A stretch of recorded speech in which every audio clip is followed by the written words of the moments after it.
Thank you to White Lotus 5418 for this recommendation. A shocking tragedy, a former teacher, two contract killers, and Tokyo's sinister criminal underworld. Side note, while I did not intend for this to become a Yamada Ryosuke fan account, it seems to be heading in that direction as he is also involved in the movie we are about to discuss.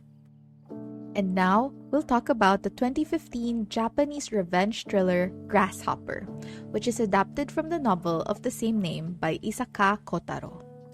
The movie begins on a vibrant Halloween night at the heart of Shibuya Crossing. Here we encounter an intoxicated, crazed man sitting in a car who suddenly receives a chilling phone call. さあ、脇で魂を踏み潰してやるんだ。お前は救世主だ。 This disturbing directive ultimately leads to a horrifying bloodbath. Among its victims is Suzuki's fiancé. Then, on a random day, Suzuki unexpectedly receives a letter hinting at the identity of the true culprit. This revelation prompts him to forsake his former life and embark on a journey to infiltrate the criminal underworld in search for answers. That journey also leads us to two assassins. First is Kujira, a contract killer who excels in observing his targets, delving into their psyche, and skillfully manipulating them into self-destruction. Then, there's Semi, a fellow hitman who opts for a more direct approach, making use of his expert knife handling skills, as he believes the act of killing prevents him from hearing the noises in his ear. Every time I choose to watch a Japanese movie, no matter its genre, I make sure to set aside all expectations. Given how creatively broad Japanese films can be, I know it will let me venture into unanticipated territories, taking me as an audience to places I never thought I'd explore. The pace of the storytelling for Grasshopper can be a bit slow, as it dedicates time to introducing each character. The theme of revenge gradually diminishes as we move along, making room for contemplations on life and death. The narrative structure alternates between flashbacks and the character's present involvement in the criminal underworld. It also may leave you in the dark, but the sprinkled expositions throughout the film shed light on some character motivations and scenes. This movie also made me laugh as well for some reason, which is always a good thing. Moreover, the chase scenes carry a bit of thrill, while the elegantly executed killing scenes deserve praise and led me to want more. Ikuta Toma's portrayal of Suzuki is nothing short of brilliant. As anticipated, anything he takes on is an automatic A+, given my unwavering faith in his skill as an actor. As a character, Suzuki is your typical normal and nice guy who found himself entangled in a world he was never meant to be part of. While his motivations hold potential, they unfortunately became unclear by the story's conclusion. It's as if he's been thrust into deep waters against his will, yet miraculously manages to survive just moments later. Tadanobu Asano plays Kujira, who is a character I truly yearn to see more of.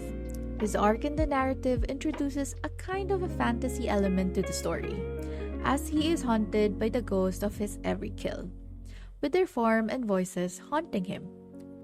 This intriguing aspect sparks a desire in me to delve deeper into his character's background and how he copes with it.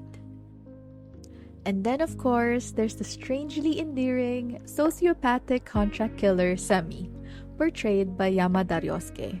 He holds the belief that committing murder helps silence the ringing in his ear. He also shares an almost father-like relationship with his handler, Iwanishi, and their banter is something I quite enjoy.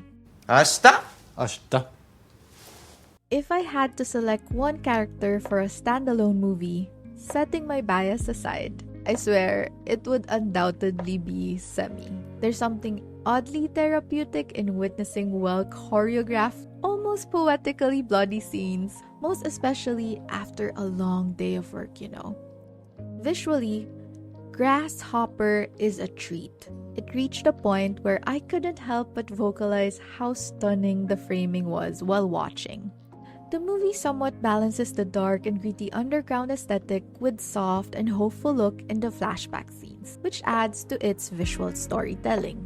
I'd also like to highlight the exceptional set designs, most especially in Kujira scenes. It felt reminiscent of the Studio Ghibli look, but in a gritty, more raw manner.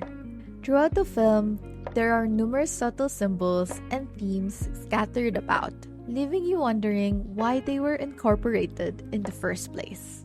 Ultimately, Grasshopper emerges as a Japanese thriller that artfully delves into themes of betrayal, murder, drugs, and violence, immersing viewers in the intricate details of Tokyo's shadowy alleys.